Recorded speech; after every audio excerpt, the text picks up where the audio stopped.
21-22 तरुण फासावरती गेले. एकच ध्यास होता, या परकीय इंग्रजांच्या गुलामीतून आमच्या राष्ट्राला मुक्त करायचं. आणि त्याच्यासाठी, त्या राष्ट्रासाठी, त्या राष्ट्राच्या मुक्तीसाठी काय पण, ते काय पण त्याच्यासाठी वापरता येईल का? या ठिकाणी पुष्प आज आपल्या समोर ओवलं जाणार आहे. गेल्या 2 दिवसापूर्वी पहिलं पुष्प डॉक्टर नितीन मोठे सरांनी ओवलं होतं. कालही डॉक्टर धनंजय विशे सरांनी दुसरं पुष्प चांगलं विचार घेऊन आपल्या समोर ओवलं होतं. आणि आज तेवढं तोडीच तोडी तिसरं पुष्प होण्यासाठी आपल्या समोर जे आपल्याला वक्ते लाभले, सन्माननीय प्राध्यापक डॉक्टर प्रकाश पांढरविशे सरांचं संस्थेच्या वतीनं, आमच्या सर्व शिक्षकांच्या वतीनं आणि आमच्या सर्व विद्यार्थ्यांच्या वतीनं सर मनापासून प्रथमतः स्वागत करतो. त्याचबरोबर आजचे तिसरं पुष्प होण्यासाठी त्यांच्यासोबत आपल्या कॉलेजच्या प्राचार्य सन्माननीय डॉक्टर रेखा पवार मॅडम यांचंही मनापासून स्वागत करतो. त्याचबरोबर आपल्या APC कॉर्डिनेटर सन्माननीय प्राध्यापक विकास धुमाळ सर आणि सर्व प्राध्यापक वर्ग यांचंही मनापासून स्वागत करतो. सरांचा थोडक्यात मी परिचय करून देण्यापूर्वी मी दोन्ही मान्यवरांना विनंती करतो की प्रतिमेचं पूजन करून घ्यायचंय आणि आपण कार्यक्रमाला सुरुवात करणार आहोत. दीपक प्रज्वलन होत असताना कार्यक्रमाची सुरुवात होत आहे. धन्यवाद मान्यवरांना. कोण आहे रे?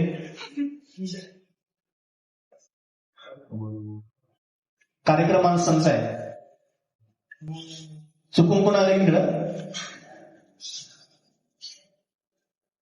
मी डायरेक्ट स्ट्रेट फॉरवर्ड डायरेक्ट बोलणार आहे. मी लक्षात असू द्या, जर एखाद्याचा उशीर असेल तर मी इथे बोलतो त्यासोबत.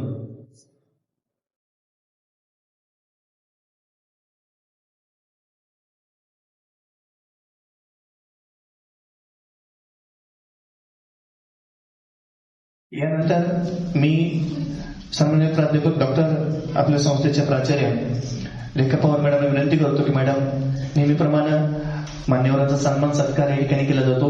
मी सरांना विनंती करतो, सर आम्हाला सन्मानाचा स्वीकार करायचा आहे. आमच्याकडं हे सरांनी म्हणजे आवटी सरांनी दिलेली प्रथा आहे. एक पिशवी आमच्याकडे तयारी केली मुलांनी, ती गिफ्ट आणि बुकेऐवजी बुक आम्ही गिफ्ट देत असतो प्रत्येक पाहुण्यांना. ही आम्ही जी रीत आहे कायम सुरू ठेवलेली आहे. धन्यवाद सर, आमच्या या छोट्याशा भेटीचा तुम्ही सन्मान केला, स्वीकार केला. आणि सरांचा मी थोडक्यात परिचय करून देतो. त्याबद्दल त्याच्या आधी मी सन्माननीय मॅडमला विनंती करतो, मॅडम 2 शब्द शुभेच्छा मुलांना सांगावेत आणि आपण कार्यक्रमाला सुरुवात करू. तुम्ही मान्य 2 शब्द. हा चला, मी डायरेक्ट सरांची ओळख करून देतो. सरांचा परिचय मी थोडक्यात देतो आणि कार्यक्रमाला सुरुवात करूया. प्राध्यापक डॉक्टर प्रकाश बुवाजी पांढरविशे म्हणून सरांचा नामोल्लेख पूर्ण पुणे जिल्ह्यात आणि महाराष्ट्रामध्ये होतो. सरांचं शिक्षण PhD इतिहास विषयामध्ये सरांनी PhD मिळवलं आहे. सध्या सर साई सकाळ शिक्षण प्रसारक मंडळाचे संत ज्ञानेश्वर वरिष्ठ महाविद्यालय पिंपरी चिंचवड या ठिकाणी प्राचार्य म्हणून सर काम पाहत आहेत.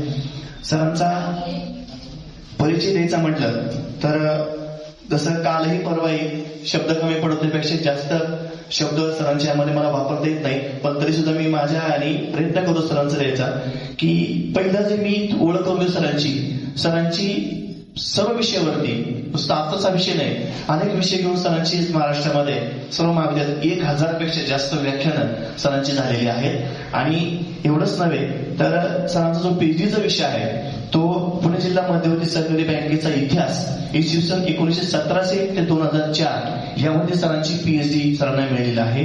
त्याचबरोबर सरांच्या पुरस्कार बाबतीमध्ये जर विचार करायला गेला तर सावित्रीबाई फुले पुणे विद्यापीठाचा विद्यार्थी कल्याण मंडळाचा उत्कृष्ट विद्यार्थी कल्याण अधिकारी म्हणून त्यांना पुरस्कृत करण्यात आले 2015 साली. त्याचबरोबर राज्यस्तरीय उत्कृष्ट युवा व्याख्याता पुरस्कार 2019 सरांना जाहीर झालेला होता. त्याचबरोबर जिल्हास्तरीय आदर्श गुणवंत पुरस्कार मुंबई सरांना 2023. सरांचं राज्यस्तरीय राष्ट्रीय आंतरराष्ट्रीय इतिहास व इतर परिषदांना उपस्थिती लावून शोध निबंधाचे वाचन त्यांनी केलेलं आहे. राज्यस्तरीय राष्ट्रीय आंतरराष्ट्रीय जवळ सरांचे 33 शोध निबंध सरांचे प्रकाशित झालेले आहेत. त्याचबरोबर सरांचा भविष्याच्या व्याख्याता म्हणून कायमस्वरूपी व्याख्याता म्हणून सरांची यामध्ये नेमणूक झालेली आहे. त्यामुळे असं अष्टपैलू असलेलं व्यक्तिमत्व आज आपल्याला व्याख्याता म्हणून लाभलेलं आहे. मी सरांचा जास्त वेळ न घेता सरांना मी विनंती करतो की आपण आपल्या जो आम्हाला आज निवडलेला विषय आहे, सरांचा विषय आजची तरुणाई आणि मोबाईल यावरती तुम्हाला सर मार्गदर्शन करणार आहेत. सरांना विनंती करतो की आपण आपल्या व्याख्यानाला सुरुवात करावी. धन्यवाद सर.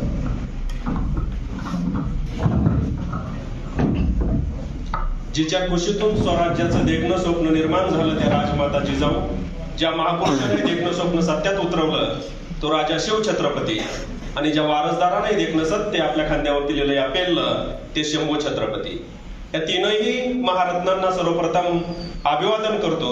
छत्रपती शिवरायाच्या पदस्पर्शानं पावन झालेल्या आपल्या या पुण्यभूमीतील असणाऱ्या कुटबाव नगरीमध्ये सावित्रीबाई फुले पुणे विद्यापीठाच्या माध्यमातून जे डॉक्टर बाबासाहेब जयकर व्याख्यानमालेचं आयोजन केलं जातं, त्या व्याख्यानमालेमध्ये या व्याख्यानमालेचं तिसरं पुष्प गुंफण्यासाठी मी आपल्या सर्वांच्या समोर उभा आहे.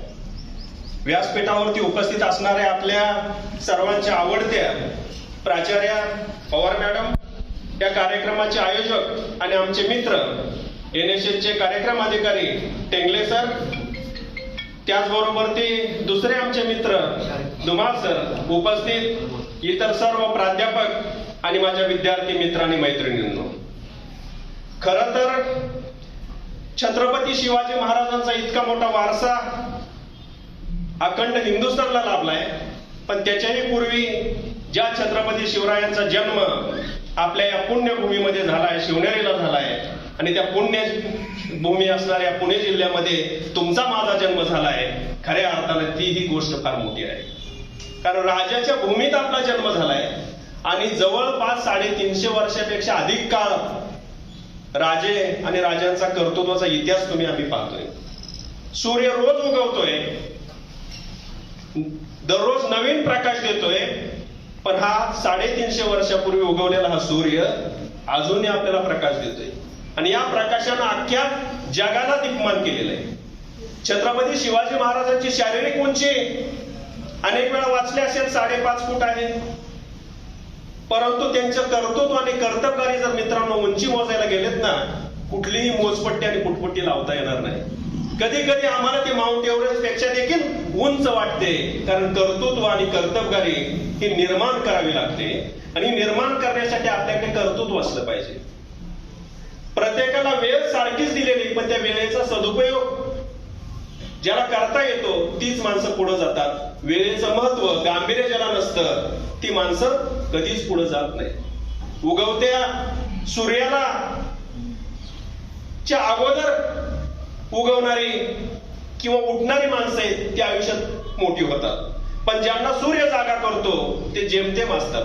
पण त्या जेमतेम मध्ये मला वाटतं आपली जास्त संख्या असेल, कारण कर्तृत्व सिद्ध करायचं असेल तर त्याच्यासाठी त्या ध्यासानं आपल्याला पुढे जावं लागणार आहे. खरं तर आजच्या व्याख्यानाचा विषय मोबाईल आणि आजची तरुणाई. मला वाटतं मॅडम, माहिती तंत्रज्ञान ह्याचं सगळ्यात प्रसिद्धी लाभलेलं जर अपत्य कोणतं असेल तर हे अगदी लहान लेकरापासून ते अगदी वृद्धापर्यंत प्रत्येकाला त्याची गरज वाटायला लागलेली. तर ते जर नसेल तर बेचैन होत आहे. अगदी जन्माला आलेलं लहान बाळाच्या त्याला जर त्याची सवय लावलीत ना आणि त्याच्यापासून जर मोबाईल दूर केला तर ते सुद्धा तिथं रुसतंय. ही वस्तुस्थिती आहे. पण या मोबाईल मधून आम्ही काय घेतोय याच्याकडे देखील तरुणाईनं बघितलं पाहिजे. कारण आमच्या तरुणाईने मोबाईलच्या माध्यमातून व्यवस्थेनं अशा पद्धतीने खेळवून ठेवलंय, 1.5 GB आणि 2 GB. अक्षरशः रात्र जागतायत, रात्री जागून काढतायत. मला वाटतं एखादा वॉचमन पण इतकी ड्युटी निभावत नसेल एवढी ड्युटी आमची तरुणाई निभावते. कारण रात्री 12 पर्यंत 1.5 GB 2 GB संपला पाहिजे. आटास आहे 1.5 GB आणि 2 GBचा. पण मित्रांनो, या 1.5 GB आणि 2 GBच्या नादात आपल्या आयुष्याचा जीबी तर संपत नाही ना. याच्याकडे गांभीर्यानं पाहिलंय का? पाहणार आहात का? मिनिटाला आणि तासाला स्टेटस बदलून आयुष्याचं स्टेटस नाही बदलत मित्रांनो. मिनिटाला आणि तासाला स्टेटस बदलून आयुष्याचं स्टेटस नाही बदलत. स्टेटस बदलायचं असेल तर कर्तृत्व आपल्याला सिद्ध करावं लागेल. कर्तबगारी न कर्तृत्व सिद्ध करावं लागेल. जे कर्तबगारीनं कर्तृत्व आमच्या राजानं निर्माण केलेलं आहे. 350 पावणे 400 वर्ष होत आले तरी सुद्धा आमच्या राजाचं स्टेटस फक्त महाराष्ट्र नाही ठेवत, भारत नाही ठेवत, जगभरात ठेवलं जात आहे. कारण कर्तृत्व सिद्ध केलेलं आहे. कर्तबगारीनं ते कर्तृत्व सिद्ध केलेलं आहे. याच्याकडे देखील डोळसपणे पाहणं गरजेचं आहे. याचं स्टेटस ठेवून आणि त्याचं स्टेटस ठेवून आपलं स्टेटस बदलणार आहे का? स्टेटस कशाला म्हणतात ते स्टेटस तरी त्याला कळलं पाहिजे ना. त्या स्टेटसचा तरी अंदाज त्याला आला पाहिजे ना. अनेक वेळा असं चित्र आहे सर, गावभर मार खात आहे आणि ते स्टेटस ठेवतंय, नाडला तर पडला. कुणी मारतंय त्याला गावागावामध्ये आणि त्याचं स्टेटस आहे नाडला तर पडला. अशी स्टेटस आम्हाला बघायला मिळतात. याच्यातून साध्य काय होतंय? अगदी सकाळ सकाळी येताना त्या बसमध्ये सुद्धा तुमच्यासारखे कॉलेजला येणारी मुलं मुली तेच चाललंय, स्टेटस रिअल याचं चाललंय. कारण तुझं काय? किती दिवस तुम्ही तुमचं दुसऱ्याचं बघणार आहात? तुम्हाला तुमचं निर्माण करा ना. तुमचं कुणी तर बघितलं पाहिजे ना. किती दिवस तुम्ही दुसऱ्याच बघत राहणार आहे?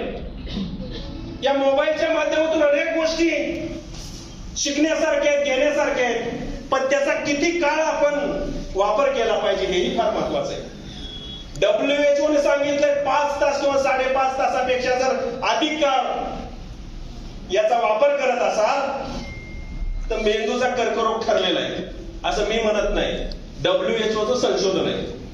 त्या संशोधनामध्ये त्यांना सांगितलंय की 5 ते 5.5 तासापेक्षा जर अधिक काळ मोबाईल पाहत असाल, मोबाईल बघत असाल तर त्याला ते ठरलेलं आहे. आणि इथून पुढं सगळ्यात भारी दिवस कुणाला येणार आहेत ते म्हणजे डोळ्यांचे डॉक्टर. डोळ्यांचे डॉक्टर त्यांच्यासारखी तेजी कुणालाच नसणार आहे भविष्यात. कारण का? लवकरच नंबर लागणार आहे. आता अनेकांच्या डोळ्याला चष्मे. एक काळ होता वयाची 40 नंतर डोळ्यावरती 40 लागायची. जुने 40 म्हणायचे. जुने लोक बघा जरा, त्याला 40 म्हणतात. गॉगल गेला, चष्मा, आणखीन काय काय आले नाव बघा जरा. पण अक्षरशः कधी कधी प्रश्न पडतो की ती जी काय KGB जी आहेत ना खालची अंगणवाडी बालवाडी त्याचा तो गट, त्याच्यात सुद्धा सर अक्षरशः त्या वर्गातल्या मुलांना देखील चष्मे गोल भिंगाचे, जाड भिंगाचे. कधी कधी प्रश्न पडतो, अरे जन्माला येताना तर घेऊन आला नाहीत ना.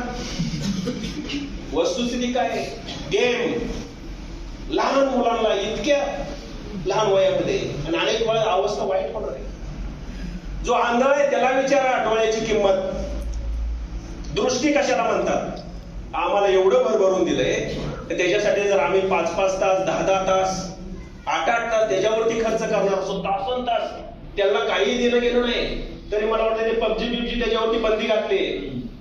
आपल्याच जवळचं मला वाटतं 2019-20 ची घटना आहे, वृत्तपत्रातून देखील आलेली. आपल्याच जवळ असणारा नगर जिल्हा, नगर मधली बातमी अनेक वृत्तपत्रातून आली, अनेक टेलिव्हिजनला बातम्यांच्या माध्यमातून दाखवली गेली.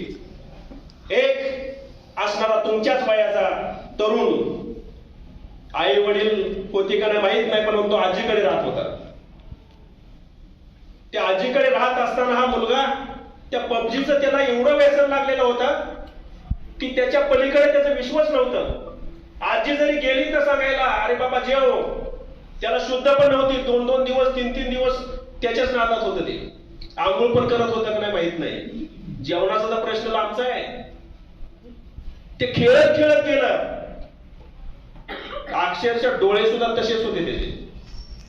तुम्ही म्हणाल की अतिशयोक्त वाटेल ही वस्तुस्थिती, त्या PUBG वरती बंदी घातल्या, पण अजून सुद्धा अशा काही गेम्स आहेत की त्यामध्ये मुलं आमची दंग आहेत. तरुणाईने काय घेतलं पाहिजे, काय शोधलं पाहिजे याचा विचार तरुणाईने केला पाहिजे. अरे कधीतरी संत ज्ञानेश्वरांना आठवा. माऊली म्हणतो आपण. किती वर्षाचं आयुष्य त्यांचं, किती कमी कालावधीत किती मोठं काम करून गेले. त्या ज्ञानेश्वरीच्या माध्यमातून प्रत्येक ओवी ना ओवी त्या ज्ञानेश्वरातले आम्हाला तत्वज्ञान सांगते. ते तत्वज्ञान जगण्याचं सांगते. वाईट काय आहे आणि चांगलं काय आहे याचा बोध आम्हाला त्याच्यातून होतो. आणि अखंड विश्वत्वाला आम्ही पाठ केलं, तुम्हीही पाठ केलं असेल, पण यातला अर्थ सर कोणी सांगितलं नाही. पसायदान पाठ करून घेतलं विद्यालयामध्ये, त्यांचं पाठांतरण झालं, परंतु त्याचा अर्थ सांगितला नाही. राष्ट्रगीताचं तेच आहे, प्रतिज्ञेचं पण तेच आहे. आम्हाला अर्थ सांगितलाच नाही, कारण तशा पद्धतीचे शिक्षकच लाभले नाहीत. मला तर नाहीत लाभले, इतरांना माहित नाही. तुम्हाला सांगितलं असं उत्तम आहे. ते अर्थ कळायला ज्यावेळेस लागला की पसायदानातनं हा मतीचा अर्थ सांगितला गेलेला आहे, राष्ट्रगीतातून हा मतीचा अर्थ सांगितलेला आहे, त्यानंतर कळायला लागलं तरी काहीतरी असते, माणुसकी असते, मानवता असते. खरा तो एकोची धर्म साने गुरुजींना सांगितलेले किती सुंदर आहे ते प्रार्थना, पण त्याचा अर्थच कळाला नाही आम्हाला, अजूनही उमजला नाही. ती प्रार्थना फक्त म्हणण्यापुरती नाही, कृतीत विचारात आणलं पाहिजे. आणि आज तुम्ही पाहताय की समाजामध्ये तेढ निर्माण करणाऱ्या काही गोष्टी घडताय. वातावरण विध्वंसक आहे. अनेक वेळा स्टेटस ठेवणं म्हणून दंगली होत आहेत. हे काय उत्तर प्रदेश किंवा झारखंड किंवा बिहार मधल्या गोष्टी नाही सांगत तुम्हाला. या गोष्टी आपल्याच महाराष्ट्रात घडतायत, आपल्याच महाराष्ट्राच्या आजूबाजूच्या तालुक्यामध्ये घडतायत. याचं कारण काय की यानं हे स्टेटस ठेवलं म्हणून हे असं घडलं. नुकतीच मला वाटतं मागच्या दिवाळीच्या अगोदरची घटना इकडली आहे सातारा जिल्ह्यातली. कुणी काय स्टेटस ठेवलं आणि गावात 2-4 लोक गेली, त्याच्यात तरुण गेले. म्हणजे स्टेटसचं तेढ निर्माण करणारा ठेवत असून त्याला काही अर्थ नाही. मोबाईल मधून अनेक गोष्टी घेण्यासारख्या आहेत. मोबाईलला शाप म्हणून नका बघू, वरदान म्हणून पहा त्याच्याकडे, पण काय बघतोय आम्ही हे पण फार महत्वाचं आहे. 1.5 GB 2 GB जर आम्ही दुसऱ्याच्याच गोष्टी बघण्यात खर्च करणार असू तर त्याला काही अर्थ नाही. ज्ञान घ्या ना. गुगल नावाचं एवढं मोठं विश्वविद्यापीठ आहे. मला वाटतं एखाद्या 5 स्टार मध्ये जर गेला तुम्ही, तिथं वेटर पण तितक्या तत्परतेने तुम्हाला ऑर्डर देणार नाही, तितक्या तत्परतेने ते गुगल देते तुम्हाला ऑर्डर. फक्त टाका काय पाहिजे तुम्हाला, लगेच तुमच्या समोर सादर करताय. पण ते टाकताना आम्हाला अक्कल पाहिजे ना, काय पाहिजे. जसं सांगाल तसं ते करताय हो, पण तुम्हाला कळलं पाहिजे ना मला काय हवंय. अभ्यासातलं आहे का, संशोधनातलं आहे का, कशातलं काय पाहिजे याचा अभ्यास करणारी किती मुलं आहेत. सिलेबस मधली ही कन्सेप्ट आहे, ही संकल्पना आहे. याच्यासाठी मी त्या गुगलचा वापर करतोय. नको त्या गोष्टीमध्ये तरुणाई खर्च करते. आणि सर जो सर्वे झालाय त्या सर्वे मध्ये आपण 1 नंबरला आहोत त्या मोबाईलचा डेटा वापरण्यामध्ये, आणि नको त्या गोष्टी बघण्यामध्ये सुद्धा आपला नंबर 1 आहे. आता लोकसंख्येनं तर फार जवळच आहे, ओव्हरटेकच करायचं आहे चीनला फक्त. कारण अनेक गोष्टीमध्ये नंबर 1ला आहे ना आपण. संशोधनाच्या बाबतीत कुठे आहे आपण, संशोधनाच्या बाबतीत कुठे आहे. ऑलिम्पिक मध्ये अनेक पदकं मिळवत आहेत. ज्या राष्ट्राची लोकसंख्या नाही, तर काल परवा ते एक बातमी अशी वाचण्यात आली की म्हणले रेल्वेच्या भरतीसाठी जेवढ्या तरुणांनी भारतातल्या फॉर्म भरले तेवढी एका राष्ट्राची लोकसंख्या आहे. तेवढी एका राष्ट्राची लोकसंख्या आहे. पण तेवढे तरुण आपले रेल्वेमध्ये मला नोकरी मिळावी म्हणून अर्ज करतायत. वस्तुस्थिती मित्रांनो भयंकर आहे. नोकऱ्या मिळतील की नाही हाही मोठा प्रश्न आहे. जे शिक्षण घेताय त्या शिक्षणातून जर तुम्हाला तुमच्या स्वतःच्या पायावरती उभाच राहता येणार नसेल तर त्या शिक्षणात सुद्धा बदल केला गेला पाहिजे. पाठांतर करणं, त्या पाठांतरातून आम्हाला हे करायचंय ते करायचंय. काळ बदललाय. का या बदलत्या काळामध्ये रोजगाराच्या माध्यमातून आम्हाला आमच्या हाताला डोक्याला काम असेल असं जर शिक्षण दिलं गेलं तर निश्चितपणे त्या मुलांना रोजगार मिळेल. पण त्या बाबतीत शासन देखील उदासीन आहे. सरकारचा दृष्टिकोन तितकासा चांगला असलेला दिसत नाही. शिक्षणावरती किती खर्च करायला पाहिजे तेवढा खर्च आपल्याकडे होत नाही. नको त्या गोष्टीवरती मात्र अनेक वेळा खर्च होतोय. त्याच्याबद्दल तरुण आमचा उदासीन आहे. आता येणारं 2024 हे वर्ष महाराष्ट्रासाठी आणि भारतासाठी महत्वाचं वर्ष आहे. कारण लोकशाही ही संकल्पना आमच्याकडे आली आणि मोठा उत्सव येतो. तो सणच असतोय लोकशाही. 5 वर्षातून एकदा येते. गल्लीपासून दिल्लीपर्यंतची भाषा होते. दिल्लीचेही माणसं मग आपल्याकडे गल्लीत येतात, विचारू लागतात कसं काय चाललंय. आता वारच सुटलंय त्यांचं. प्रत्येकाच्या घरादारापर्यंत येतील. वृद्ध आबालवृद्धांशी सेल्फी काढतील, ते सेल्फी दाखवतील. तिथं तरुणाईनं म्हटलं पाहिजे की आता दिसायला लागलंय का तुम्हाला. काल परवाच एका तरुणाने टाकलेलं हे, आता खरं तर राजकारणावरती बोलत नाही, पण तरुणाईनं बघितलं पाहिजे, जागरूक पाहिलं पाहिजे. संसदेमध्ये तुम्ही संसद रत्न ठरताय, पण तुम्ही तुमच्या मतदारसंघामध्ये अक्षरशः सपशेल नापास होताय. ही वस्तुस्थिती आहे. तुम्हाला गाव दिसलं नाही 5 वर्षात आमचं. गाव घर तर सोडून द्या, पण गावात पण येता आलं नाही. आणि ते आता गावोगावी फिरायला लागले. हे फक्त एका मतदारसंघाचं सांगत नाही, अनेक ठिकाणचं चित्र आहे. तरुणाईनं सजग राहिलं पाहिजे. आणि तरुणाईनं सजग राहताना जर तिथं आम्ही झेंडा कोणाचा, त्याला दांडा कोणाचा, तरुण उधळलाच, जसं बैलगाड्या शर्यतीमध्ये उधळतात तसे. काय नाही पुढं, फ्युचर नाही, भविष्य नाही, चाललाय पुढं. मग तसे स्टेटस. खरे बाबांना मुलगी देते का बघा जरा. प्रश्न भयंकर आहे. 35-40 50 कडे वाटचाल चालली. ही वस्तुस्थिती वास्तवता आहे. 500 टनचा ऊस चाललाय, तरीही मुलगी द्यायला. करतो तू. सकाळी उठल्यापासून जर रात्री गावातच फिरत असेल बोंबलं, तर त्याला कोण देणार आहे मुलगी. प्रत्येक वडिलाला वाटतंय ना मुलीला चांगला मुलगा मिळाला पाहिजे. त्यात प्रत्येक वडिलांची अपेक्षा आहे काय, सरकारी नोकरदार असला पाहिजे होणारा जावई. आता सरकारी नोकरी म्हणजे उमराच्या फुलासारखं झालंय. आज उमराला फुलं दिसलेत का. फळच दिसतात, फुलं दिसतच नाही. कधीतरी फुल येतं त्याला म्हणतात, पण ते बी सद्भाग्य लागते बघायला. असं चित्र नोकऱ्यांचं झालंय. मुलींच्या पालकांना चांगले दिवस आले, पण मुलींनीही त्या सैराट मधल्या आरची सारखं नका करू. कारण ज्या नागराज मंजुळेनं हा चित्रपट काढलात ना सैराट, तो आमच्याच पट्ट्यातला आहे.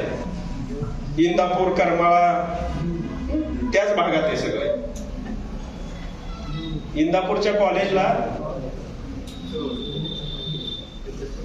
इंदापूर कॉलेजला अनेक काही प्राध्यापक आले नवीन नोकरीसाठी. तिथल्या असणाऱ्या एका प्राचार्याने सांगितलेला किस्सा आहे तो.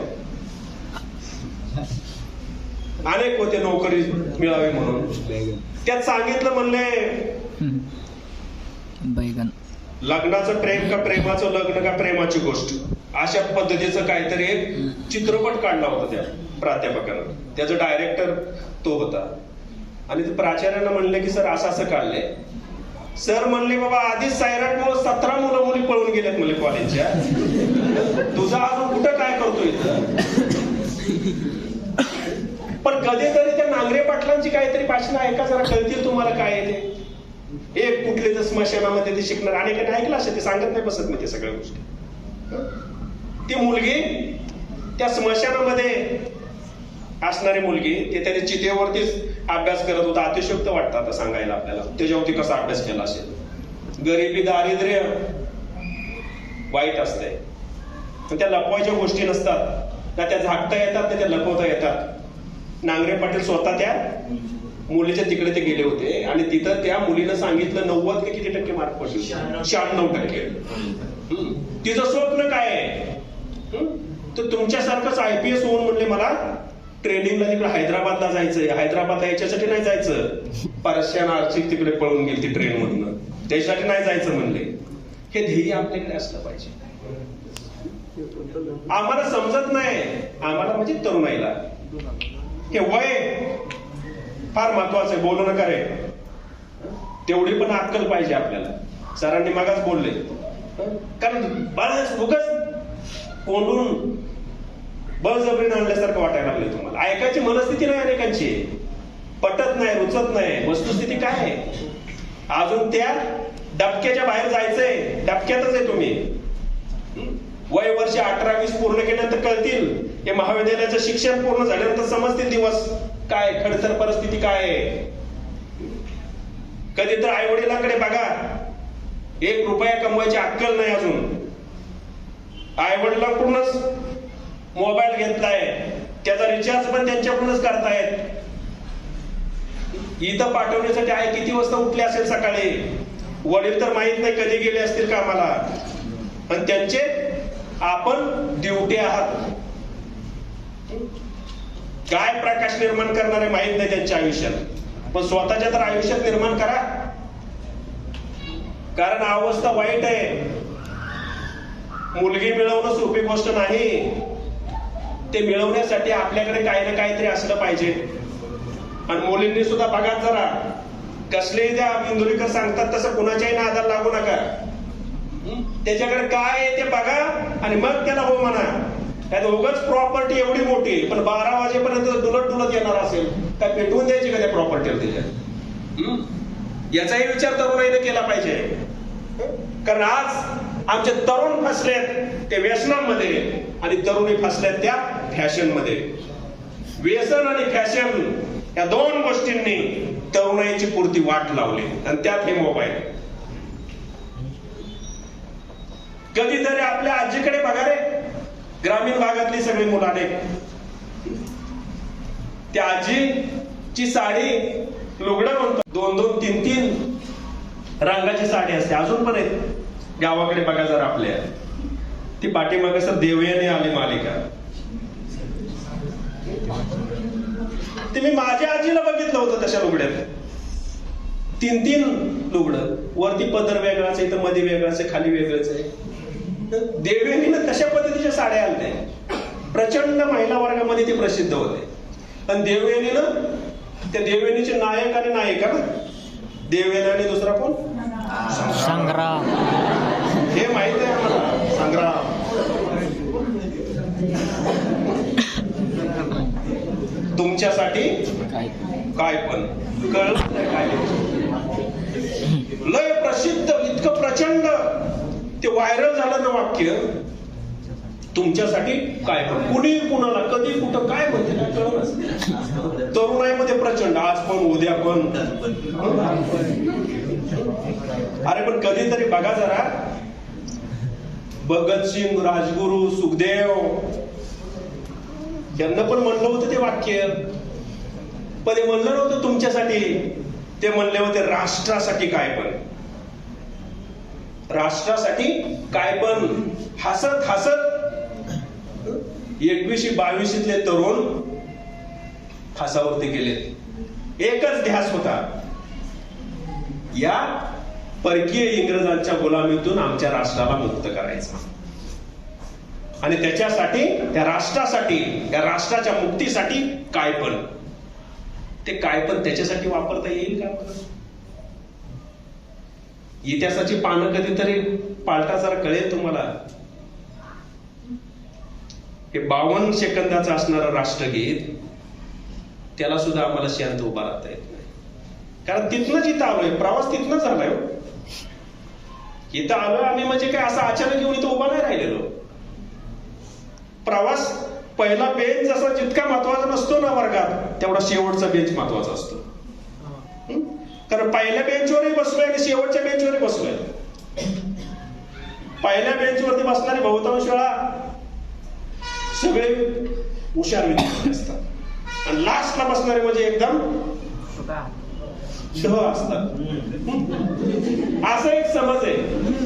पण कधीतरी आयुष्यामध्ये हे ज्ञान घेत असताना आता आम्हाला नाही बसता येणार मागं पुढं, पण कधीतरी लास्ट बेंचवरती सुद्धा बसलं पाहिजे. कारण लास्ट बेंचवरती बसणारा जो विद्यार्थिनी असते ना, त्यांना अख्ख्या वर्गात काय चाललंय ते कळतं. पहिल्या बेंचवरच्याला समजत नाही.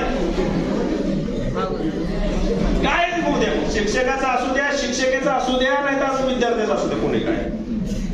कारण त्याचे जे सीसीटीव्ही आहेत ना 2, ते इतक्या वेगाने फिरत असते सगळीकडे, तसं पहिल्याच नाही फिरत. पहिल्याला लगेच बंद नाही. इकडे तिकडे झालं की लगेच मॅडम किंवा सर म्हणा, काय मागच्याला कोण म्हणू शकत नाही काय, आणि मध्येच म्हणते काहीतरी तुमच्यासारखे काहीतरी म्हणत होतं ना तो कोणतरी, तसं काहीतरी करतं. मग ते कळायला ते शिक्षक बाहेर जावं लागतात, ते मॅडम बाहेर जावं लागतात. नंतर कळतं, कधी कधी दिवस त्याच्या हात होता राहते, काय झालं रे, काय झालं रे. या गोष्टी शाळा महाविद्यालयामध्ये होतात, कारण तिथून जडणघडण आहे.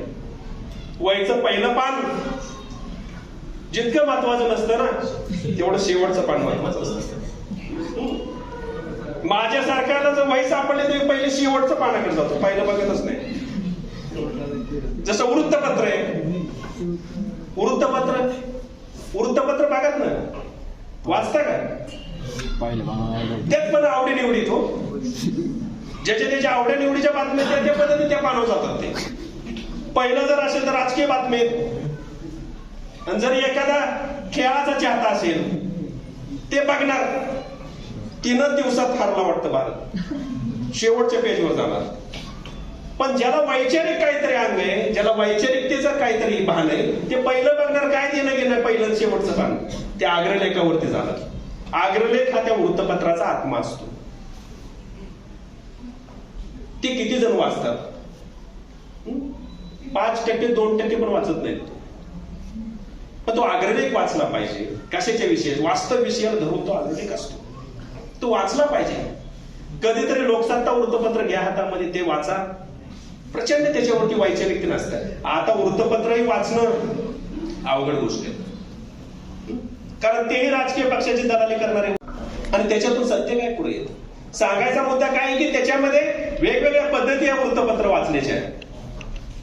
एखादा नोकरीच्या शोधात असेल तर तो पहिलं पाहिजे जाहिरात कुठल्या पेजवर आली.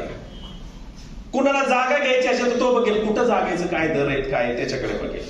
आणि काय जर कुणाच्या शोधात असतील तर तिथं पण असतं ना, वधू पाहिजे, वर पाहिजे, तिकडे संपर्क करते. असे अनेक तर आहेत. आणि काय काय त्याच्यात कोडं येतं, ते सोडवण्याच्या नादाला लागते. आणि त्यात पण असे असतात हुशार, सोडवायला घेणार आणि 4 जणांना विचारणार. माझे मित्र होते कधी कधी असे वाटायचे, मागं सोडून 2 लावा, कशाला सर तुला नाही अक्कल तर कशाला चालवते केला ते काय. आता तर काय कोड्याचं सोपंच आहे, मोबाईलच हातात आहे, त्यामुळे विचारायचंय कोणाला लगेच. कारण कोविड मधलं नाही आमच्यासाठी फार इतकी मोठी देणगी दिली शिक्षणात मोबाईलला. तुमच्या या महाविद्यालयात सुद्धा मला येता आलं नाही कोविडच्या काळात, ऑनलाईन लेक्चर दिलंय. मस्त रानातून दिलंय. जरा आता जुनी लोक नाही तिथं हिस्ट्री रायटिंग वरती दिलं होतं. सांगायचा मुद्दा काय की मित्रांनो, मोबाईल ही अत्यावश्यक गोष्ट बनते. ही टाकाऊ नाही, पण त्याचा वापर तुम्हाला कळला पाहिजे, किती करायचा, कशासाठी करायचं. हे जर समजलं आपल्याला तर पुढे जाता येईल. बोलण्यासारखं प्रचंड आहे, पण सांगायचा मुद्दा काय की तरुणाईनं डोळसपणे बघितलं पाहिजे. एपीजे अब्दुल कलामांना फार सुंदर सांगितलेलं आहे बघा जरा. आज नाहीत ते आपल्यात, पण त्यांनी एक स्वप्न पाहिलं होतं, स्वप्न बघितलं होतं, पण ते स्वप्न तरुणाईच्या खांद्यावरती दिलेलं होतं. 2020 ला भारत विकसित राष्ट्रांच्या पंक्तीत असेल. 2020 गेले, आज आता 23, म्हणजे आता बाय बायच करायचे 23 ला. 24 येते, पण खरंच आपण त्या दिशेनं चाललोय. विकसित राष्ट्राचे असणाऱ्या संकल्पनेमध्ये आपण बसतोय का? मॅडम, मी 6वी 7वी ला असताना ऐकलं होतं पहिल्यांदा, कानावरती आलेलं. काय सर सांगायचे, भारत विकसनशील राष्ट्र. विकसनशील किती बोलायला सुंदर वाटतंय. आणि विकसनशील म्हणजे काय? सहज म्हणून सरांना ते विचारलं मी, सर मला विकसनशील म्हणजे काय, विकसनशील या शब्दाचा अर्थ काय? तर म्हणले अरे विकसनशील म्हणजे विकासाच्या मार्गावरती असणार. 7वीचं शिकत शिकत प्राध्यापक झालो, आज ते 18वं वर्ष अध्यापनाचं. अजून पण तेच वाक्य घुमतंय कानामध्ये, भारत विकसनशील राष्ट्र आहे. विकसनशील म्हणजे विकासाच्या मार्गावरती. किती काळ ठेवणार आहे तुम्ही विकासाच्या मार्गावरती? आणि विकसनशील या शब्दाचा दुसरा पर्यायी शब्द जर पाहिला तर तो होतो मागास. आज अनेक गोष्टींना आपण पुढे चाललोय, पण आज अनेक गोष्टींना अनेक समस्या आहेत. पण सगळ्यात मोठी समस्या ती म्हणजे तुमच्या तरुणाईची. या तरुणाईनं याच्याकडे डोळसपणे बघणं गरजेचं आहे. कारण APJ अब्दुल कलामने सांगितलंय, झोपेत पडतात ती स्वप्न नसतात. ज्याला झोपच येऊ देत नाहीत ती स्वप्न बघितली पाहिजे. त्या दिशेनं त्या ध्येयानं आता तुम्ही गेलं पाहिजे. नाही तर उगाच झोपेत स्वप्न पडतात. कोणतरी मग हाडळ मागे लागले, कोणतरी तो झुटिंग मागे लागलाय. त्या संकल्पना नाही. भूत ही संकल्पना होती एकेकाळी, आता कुठे तो माणसातच भूत आहे. त्या नाना पाटेकर चालेल काय तर भूत्यात काय तर ही संकल्पना जुन्या झाल्या आता. आणि त्यामुळे डोळसपणे आपण जर बघितलं एखाद्या गोष्टीकडे तर खऱ्या अर्थानं उत्कर्ष होणार आहे. मोबाईल उत्कर्ष साधेल का? निश्चित साधेल. पाठीमागे मला वाटतं उत्तर प्रदेश मधल्या तुमच्यासारख्या एका तरुणानं गुगल हॅक करून दाखवलं. गुगलला काय केलं? हॅक केलं. त्या गुगलनं त्याला जवळपास किती 17 कोटीचं पॅकेज दिलंय. असं काहीतरी करा रे. त्याचं त्याचं स्टेटस ठेवून त्याचं स्टेटस काय होणार आहे? तसं काहीतरी करा ना. तुमची दखल गुगलला वाटली पाहिजे घ्यावी. लोक शोधत आले पाहिजेत. अरे कोण विद्यार्थी, कुठला तरुण आहे हा, कुठल्या वर्गाचा आहे, कुठल्या कॉलेजचा आहे, मॅडमला फोन केला पाहिजे तुमच्या कॉलेजचा आहे का? नाही तर असं काहीतरी करू नका. काहीतरी असा पराक्रम नका करू. कारण पराक्रमात मागं नाही. आता सांगायचा मुद्दा काय की अनेक गोष्टी तरुणाईसमोर. लात मारेल तिथं पाणी काढेल धमाक तरुणाईमध्ये. सळसळत्या रक्ताला अशक्य असं काहीच नसतं. अशक्य हा शब्द ज्याच्या शब्दकोशात नसतो त्याला तरुण म्हटलं जातं. तरुणाला युवा म्हटलं जातं. युवा हा शब्द कधी जर उलटा करा तो होतो वायू. जो वायूच्या वेगानं जातो त्याला तरुण म्हटलं जातं. पण आमचा तरुण कुठे आहे? तारुण्यात वृद्धत्वाकडे वाटचाल करणार आमचा तरुण. आई वडिलांना उठवावं लागते सकाळी. आजी आजोबा घरात असेल बघा जरा कधी उठतायत ते, कधी उठतायत पहा जरा. आणि तुम्ही करणार काय सर? 1.5 GB 2 GB संपवायचा कसा? बघा तेव्हा ऑनलाईन पाहू. साधा प्रश्न आहे ना. सरांना कसं काय माहित ऑनलाईन दिसतंय ना? ऑनलाईन कोण आहे, ऑनलाईन काय नाही.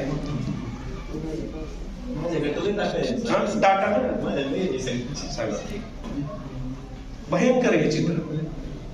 मोबाईल उठल्या उठल्या मोबाईल हात लावायचा. ते देव आहे का मोबाईल? देव आहे का मोबाईल? बेचैन होत आहेत एका दिवशी. मोबाईल नका देऊ राहिला. मोबाईल नाही दिला म्हणून 8वी 9वीतल्या मुलांनी आत्महत्या केल्या. भयंकर आहे. कळणार कधी तुम्हाला? आणि ज्याला संस्काराचा आकार उकार नसतो ना त्याला टुकार म्हटलं जातं. त्यात काय 4-5 आले टुकार आपल्याला. उगाच आणलंय त्यांना काहीतरी. त्यांना पटणारच नाही. ह्याचं स्टेटस त्याला, त्याचं स्टेटस त्याला, ह्याचं त्याला, त्याचं काहीच अस्तित्व नाही. घरात ते सुद्धा म्हणत असतील बरं झालं पिढा कळले. घराला त्रास, गावाला त्रास, शाळेत महाविद्यालयाला त्रास. चुकून परमेश्वरानं काय केलंय? माणूस म्हणून जन्माला घातलाय. कळणार कधी? कधीतरी वाचतंय का? या वर्षामध्ये हे पुस्तक पूर्ण वाचून टाकले. आत्मचरित्र, एखादं चांगलं काहीतरी प्रेरणादायी पुस्तक वाचलंय. प्रेरणादायी विचार वाचले. मुलींना पण बघा जरा, प्रचंड फॅट वाढले. तुम्ही म्हणा काय ऑब्झर्व करावं लागतंय. कधी कधी रेल्वे स्टेशनला जाऊन तासभर थांबतो मी, उगाच समाजाचं निरीक्षण करायचं. समाजाचं जर तुम्हाला ऑब्झर्वेशन करायचं असेल ना, आज येवतचा बाजार आहे, जा जरा तिथं 1 तास. हर तऱ्हेचे लोक तिथं बघायला भेटतील तुम्हाला, शेतकऱ्यापासून व्यापाऱ्यापासून जनावरांपर्यंत.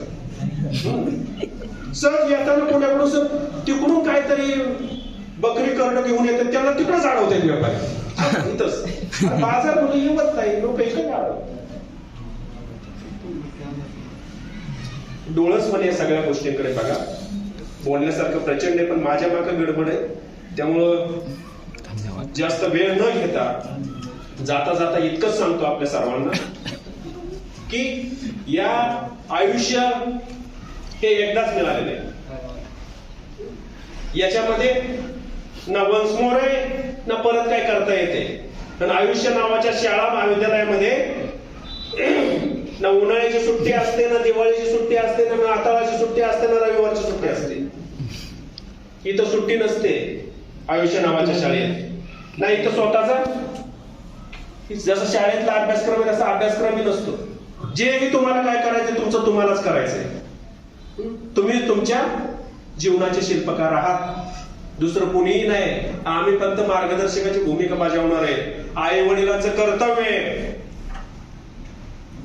ते कर्तव्य पार पाडतात. पण आई वडिलांच्या जीवावरती जगण्याचं देखील एक वय आहे. तिथपर्यंत आई वडील तुम्हाला सांभाळतात, पण तुमच्यावरती पण पुढे काहीतरी त्यांचं कर्तव्य आहे ना, त्यांना सांभाळलं पाहिजे ना. आज अक्षरशः चित्र असं आहे, आई वडिलांच्या वाटणी करणाऱ्याची पैदास झाली आपल्या राज्यात, देशात. आई एकाकडे, वडील एकाकडे.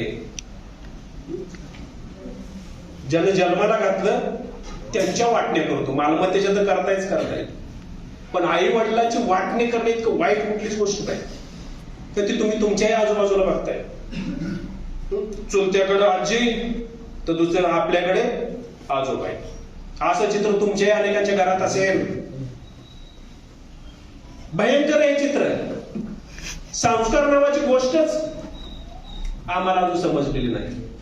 कळणार कधी? मुलींना आईला सांगितलं पाहिजे संस्कार काय. आणि मुलींवरती फार मोठी जबाबदारी. सगळं काय झालं की बोट पहिलं तुमच्याकडे येते. कुटुंब का कुठलं? स्त्री. पुरुषाकडे नाही जात बोट,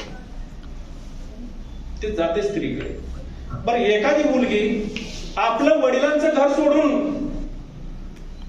होणारे दुसऱ्या नवीन घरामध्ये जाते पत्नी म्हणून. तिथं गेल्यानंतर तिकडले काय संस्कार आहेत, तिथली काय संस्कृती, तिथल्या काय रूढी प्रथा परंपरा आहेत ना, त्या परंपराचं पालन केलं पाहिजे का मुडीत काढल्या पाहिजे? काय केलं पाहिजे सांगा जरा. मुली पालन केलं पाहिजे का मोडलं पाहिजे? तिथे गेल्यानंतर मुठीत पकडायची. आता तर सासूच नाही करा. नवऱ्याला कसा मुठीत घ्यायचा? एक एक प्रयोग अंकच आहेत, पण ते अंक सगळं मालिका दाखवते. सगळ्या अंक कोण दाखवताय? मालिका दाखवतायत. मी म्हणतो त्यातलं 10-20% असायला फायद्याचं, 70-80-90% टाकावे. कोणतरी एखादं दुसरंच येतंय घरात, पण घरातल्याला बाहेर काढतंय. संस्कृती आपली. इंग्रजांना तेच केलं. आले व्यापारासाठी, राज्यकर्ते बनले, सांगायला लागले आम्हीच आहे मालक. मुलींना सांगायचा मुद्दा आहे की आपण ज्यावेळेस दुसऱ्याच्या घरात जातोय ना, तिथले संस्कार, तिथली संस्कृती, त्याचं पालन करा. आता अनेक गोष्टी असतील. अंधश्रद्धा समाज असेल एखादा, तिथं अंधश्रद्धाळूपणा असेल, 10-20 बकरी कापत असतील वर्षभरातनं, ती कारण मोडीत. कारण गाडगे बाबा वाचलंय आम्ही. देव दगडात नाही माणसात आहे. ते आमच्यावरती काहीतरी संस्काराचा झालाय. तुम्ही 20 बकरी कशाला कापताय? एखादं कापा. 20 नको कापायला असं म्हणा, पण नको त्या गोष्टीमध्ये कशाला शिरताय? सासूला काय संबंध इथं ठेवायचा?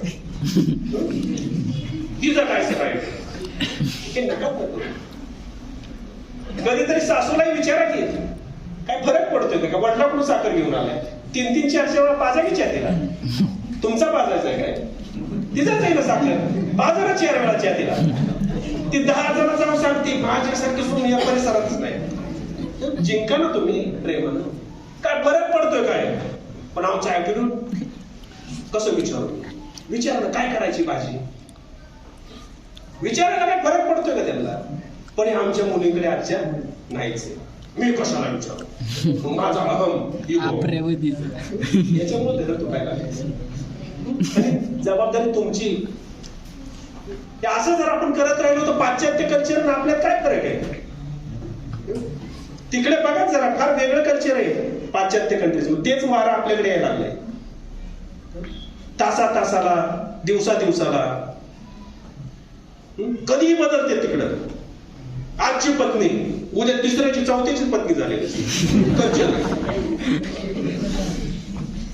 बाजूला तुमच्या समोर आदर्श कोणाचे आहेत? राणीबंगचा कार्यक्रम झाला, अभयबंग आणि राणीबंग सर्च करा जरा, तुम्हाला कळेल. त्यानं सहज तरुणाईला प्रश्न केला म्हणजे तुमच्या आदर्श कोण आहे? तर आमच्या तरुणींचे आदर्श काय असतात? क्रिकेटर्स, परत सिने आलेले त्यातलं त्या मुलं. आता अलीकडे नाही मला वाटतं कोण पाळत, पण तरी त्याच्यात हे असतील कोणती काय त्या वॉलपेपरला आई वडिलांचा फोटो ठेवा, देवाचा ठेवा. आता माधुरीचा फोटो ठेवतात. ऐश्वर्या रॉय काय चाललंय ऐश्वर्याचं पाहताय? पण ऐश्वर्याने किती लोकांची वाट लावली. मॅडमने सांगितलं होतं की ऐश्वर्या आमच्या तरुणाईचा आदर्श आहे. कॉलेजला असताना मी ऐकलेलं लेक्चर त्यांचं. तो देवदास वगैरे आला नव्हता त्यावेळेस. मला ते कोणाला लावलं त्यांनी, शेवटी लग्न कोणाबरोबर केलं तिनं? सलमान तर आज लावली बाई.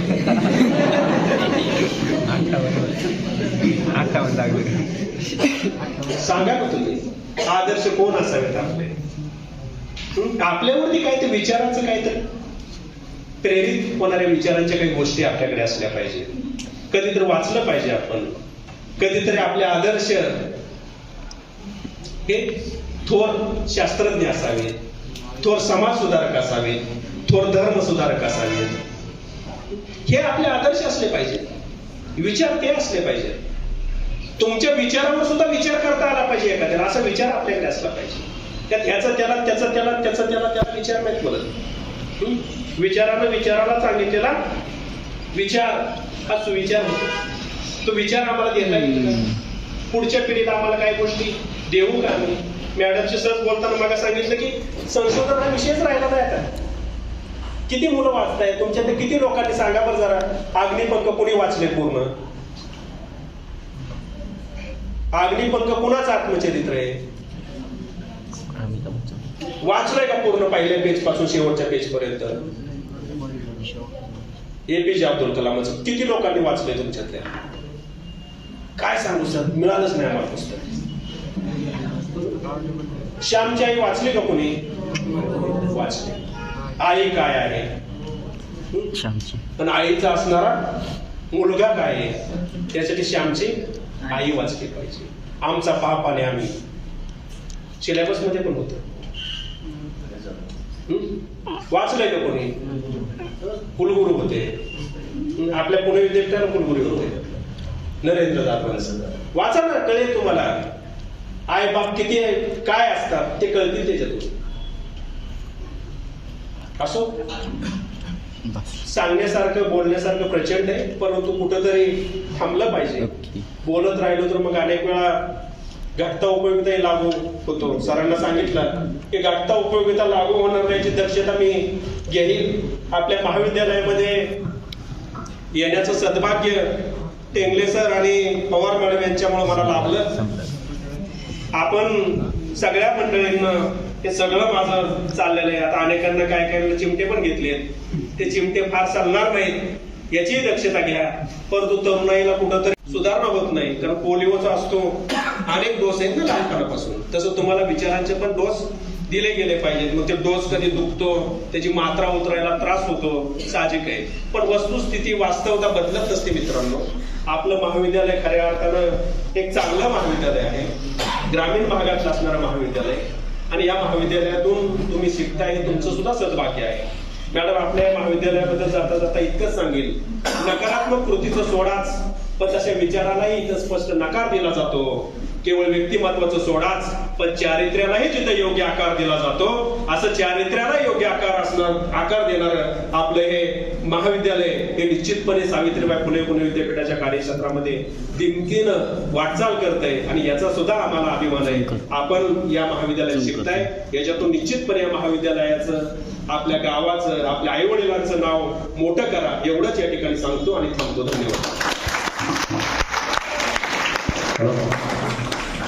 धन्यवाद सर. आपण कमी वेळेमध्ये जे काही चिमटे घेतले ते काही सल्ले, काहींनी सोसले पण, आणि काहींना खरे वाटले, बरोबर आहे ते. काहींना ती जागृत पण झाले चिमटे घेऊन, आणि जागृत झाले त्यांनाच काय ते पसनी पडतील. अशा प्रकारे चिमटे घेऊन, चांगलं उदाहरण देऊन मुलांच्या मध्ये स्वतःची जबाबदारी काय असते, कशी असते, सरांनी सांगितलेलं आहे. त्यामध्ये मी प्रामुख्याने 2 मुद्दे नोट केले. एक, तुम्ही विश्वास नांगरे पाटलांचं एक उदाहरण सांगितलं की नांगरे पाटलांनी जे काय सांगितलं सरांनी की मुलीचं उदाहरण, अक्षरशः त्या स्मशानभूमीच्या शेजारी त्यांचं घर होतं, आणि घरी त्यांची दिवा लावायची सुद्धा ऐपत नसायची. तर मुलीचं ते लक्ष असायचं की गावामध्ये प्रेत कधी जळतंय, आणि त्या रात्री मी सगळ्यात जास्त अभ्यास करणं असं जर स्वप्न असायचं. आणि त्या प्रेताच्या उजेडामध्ये ती मुलगी अभ्यास करायची, आणि 96% मिळून ती मुलगी त्या भागामध्ये आली होती. आणि तिचा सत्कार हा जो ठेवला होता विश्वास नांगरे पाटील साहेबांच्या हस्तेच ठेवला होता. म्हणून नांगरे पाटील साहेबांनी सहज प्रश्न विचारला, तुला काय व्हायचंय? म्हणून तिने उत्तर दिलं की साहेब, मला तुमच्यासारखा अधिकारी होऊन हैदराबादला तुम्ही जिथं ट्रेनिंग घेतलं तिथं मला ट्रेनिंग घ्यायचं. एवढा विश्वास त्या मुलीने व्यक्त केला. याचा अर्थ काय? परिस्थिती ही लोकांना आळून किंवा अडचण ठेवत नाही, तर आपल्यामधला आत्मविश्वास आणि आपल्यामध्ये असलं कर्तृत्व सिद्ध करण्याची ती संकट आपल्याला काय घेतात, संधी देत असतात. ती संधी आपण शोधली पाहिजे. दुसरा मुद्दा म्हणजे मला एक विनोदी मुद्दा सांगायचा होता की सरांनी सांगितलं की पाठीमागच्या बेंचवर बसणारे सीसीटीव्ही खूप डेंजर असतात. सर, माझा अनुभव असतात त्याचा 1 मिनिटात सांगतो फक्त. मी आता 12वीला होतो. 1999 साली माझी 12वी पास आउट आहे, आणि 99ला मी 12वीला होतो. आणि आमच्या चोरमले सरांच्या सारखे शिक्षक इकॉनॉमिकचे पुढे होते आमचे भारती सर. आम्ही मला पाठीमागची बेंच भेटली कारण उशीर आलो होतो थोडासा फोडकर तेव्हा, आणि आता नाहीये. पाठीमाग होतो, आणि मला त्या वर्गामध्ये एक मुलगी सारखं माझ्या त्या ऐकवरून आम्ही थोडा काळा दिसायचो म्हणून सारखं बोलायची. मला हिला संधी कधी हिला काहीतरी 4 शब्द बोलायचे कधीतरी, पण हिंमत नव्हती होत ना. मुलीला कसं बोलायचं, खायचा मार विनाकारण, त्यामुळे बोलायची ताकद होत नव्हती. पण काय झालं, सरांचा तास होता तो मधल्या सुट्टीच्या आधीचा होता, आणि आमच्या वर्गाला खिडक्या होत्या, फक्त गज होते, कधीही ओपन स्पेस होता. आणि सकाळ सकाळ म्हणजे ब्रेकच्या आधीचा तास होता. मला उशीर आल्यामुळे पाठीमागची भेटली. ह्या 2 लाईनी मध्ये एक मोकळी होती, आणि मला लाईन भेटली त्या कोपऱ्यामध्ये. तिथं आल्यानंतर सेंटरला सरांच्या व्याख्यान, सरांचं लेक्चर चालू होतं, आणि त्या तेव्हाच मागणीचा सिद्धांत सर सांगत होते. भारती सर आता रिटायर्ड झाले जवाहरलाल शाळेला. आणि काय झालं, एक गांधण माशी योगाने खिडकीतून आली, गोंग गोंग गोंग करत फिरत आलं. लक्ष गेलं माझं. शेजारी माझा मित्र सुनील म्हणून, सुन्या आता एक गांधण माशी चावली बाहेर कोणाला तरी.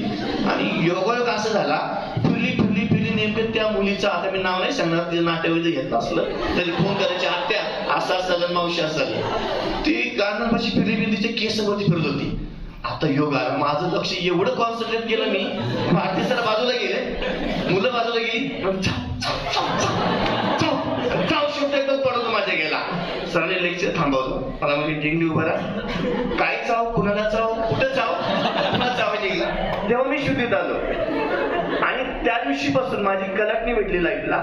मी जेव्हा सरांना सांगितलं, सर असं असं म्हणले की आपलं जेव्हा व्यक्तिमत्व एखाद्या गोष्टीवर तुम्ही कॉन्सन्ट्रेट जर केलं, तुम्हाला ते यश मिळतं. तुझं यश मिळवणं होतं त्या मुलीला सत्वून यश तुला मिळालं, म्हणजे इथून पुढे जर तुझं भविष्यामध्ये तू एखाद्या गोष्टीवरती जर कॉन्सन्ट्रेट केलं, तुला यश नक्की मिळेल. आणि तुम्ही कलाटणी घेतली. नंतरच्या पुढच्या इलेक्शनला, म्हणजे जीएससी इलेक्शन होतं, मी 12वीला इलेक्शन उभारवलं, जीएस झालो, आणि तेव्हा जागरूक झालं की आपल्यामध्ये काहीतरी आहे, आणि हा विषय बाजूला ठेवला आणि अभ्यासाला सुरुवात केली. आणि तिथून पुढं हा माझा जर प्रवास चालू झाला तेव्हापासून स्टेजवरती आजपर्यंत 23 वर्ष स्टेजवरतीच आहे सर. त्याचा फायदा मला आता झाला. म्हणून मी सांगतो की आपल्याला काय बनायचंय सरांनी थोडक्यात सांगितलं. आई वडिलांचं स्वप्न आहे. विश्वास नांगरे पाटील साहेबांचं ज्यावेळेस हे जे अधिकारी झाले ते विनाकारण झाले नाही. त्यांच्या घरी परिस्थिती एवढी नाजूक नव्हती. घर त्यांना श्रीमंत होतं घर, पण वडिलांचं एक वाक्य जेव्हा नांगरे पाटील अभ्यासाला होते, एक वाक्य त्यांना असायचं, पत्राच्या खाली लिहायचे ते लाल अक्षरामध्ये. एकच वाक्य असायचं, विश्वास मला तुला लाल दिव्याच्या गाडीत पाहायचंय. हे वाक्य त्यांच्या वडिलांचं असायचं. विश्वास नांगरे पाटील बाकीच काय वाचत नव्हते, पण वडिलांच्या वाक्यावरती लक्ष द्यायचे. आणि एक दिवस झालं साहेब लाल दिव्याच्या गाडीमध्ये वडिलांचं उपनगर गावामध्ये गेले. आणि तेव्हा काल परवा पहिल्या वाक्याला सांगितलं ना, लहाने सरांचं, डॉक्टर लहाने सरांचं, मोठे सरांनी वडिलांना काय सांगितलं. वडील काय म्हणले, मी हवेतच चालणार कारण माझी दोन्ही मुलं डॉक्टर आहेत. तशा प्रकारे साहेबांच्या वडिलांनी अभिमान व्यक्त केला. तोच अभिमान आपल्या आई वडिलांनी गावामध्ये प्रकर्षाने आपल्या मुलाच्या मुलीच्या कर्तृत्वाने जाणवलं पाहिजे. असं आजच्या आपल्या तीनही व्याख्यानातून पहिल्या दिवशीचं मोठे सरांचं, काल भिशी सरांचं आणि आजही आपल्याला पांढरवी सरांनी जे सांगितलंय यातून मतितार्थ सर्वांनी घ्या. आणि असेच अनेक व्याख्यान आपणही परत एक व्याख्यान मला आपल्याकडे आहे ते राबवणार आहोत. ज्यालाही दर्जेदार व्याख्याते आपल्या ठिकाणी येणार आहेत, ज्यांची व्याख्यानं मी कॉलेजकडून पाहायला द्यायचो. म्हणजे निफाडकर सरांचं व्याख्यान मिळालं नाही, प्रदीप निफाडकरांचं व्याख्यान, हेमाजी मालकरांचं व्याख्यान, कॉलेज बंक करून जायचो आम्ही मॉडर्न कॉलेजला. त्यांचं व्याख्यान ते आपल्याकडे पुढच्या वर्षी येणार आहे. म्हणजे असे व्याख्यान जे असेल ना, काहीतरी आपला आदर्श समोर ठेवा आणि आपलं ध्येय ठरवा. या 3 दिवसाच्या व्याख्यानमालेतून माझं एवढंच तुम्हाला सांगणं आहे की काहीतरी ध्येय ठेवा मित्रांनो आणि पुढे चला. हे जीवन तर जगायचं आहे, पण आपल्याला पुढे जायचं आहे. मी जास्त वेळ गेला, सरांचं पुन्हा एकदा धन्यवाद देतो. आजच्या कार्यक्रमाचं आभार प्रदर्शन करण्यासाठी इकॉनॉमिकचे प्राध्यापक सन्माननीय चोरमले सर यांना विनंती करू. सर आपण आभार प्रदर्शन करावं.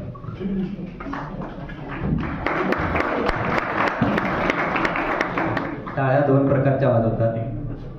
पाठीमागच्या लास्ट बेंचला बसा असं म्हणलंय, म्हणजे उद्यापासून गर्दी करत पाठीमागे अपघातावर संधी मिळत होती पाठीमागे, म्हणून पाठीमागे तिथे तुम्ही गर्दी करू नका उद्या. टाळ्या 2 प्रकारच्या वाजवतात, एक आवडलं म्हणून आणि कधी संपवतात.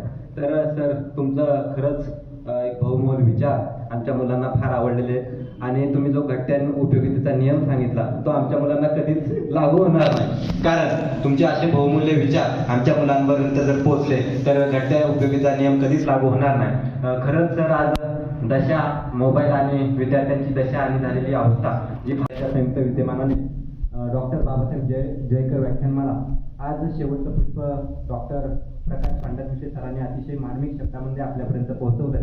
आणि खरंच याच्यातून काहीतरी घेण्यासारखं आहे. आपल्या आयुष्याला कलाटणी देणारे काही योग आपल्या महाविद्यालयामध्ये किंवा आपल्या कॉलेज जीवनामध्ये घडून जातात. तसेच आजही 2-3 दिवसांपासून आपण बहुमूल्य विचार ऐकतोय. सर आपला खरंच बहुमूल्य वेळ आणि आपले विचार आमच्या विद्यार्थ्यांपर्यंत पोहोचवले. असेच भविष्यातही आणि भविष्यातही आमच्या विद्यार्थ्यांपर्यंत तुमचे विचार पोहोचतील अशी आशा व्यक्त करतो. तसेच तुम्ही पर्यंत आलाच, तसेच आमच्या विद्यार्थ्यांना मार्गदर्शन केलं. महाविद्यालयाच्या वतीनं सर्व माननीय प्राचार्यांच्या वतीनं आणि सर्व प्राध्यापक वर्गाच्या वतीनं तुमचं मनापासून आभार मानतो आणि हा कार्यक्रम संपला असं जाहीर करतो. धन्यवाद.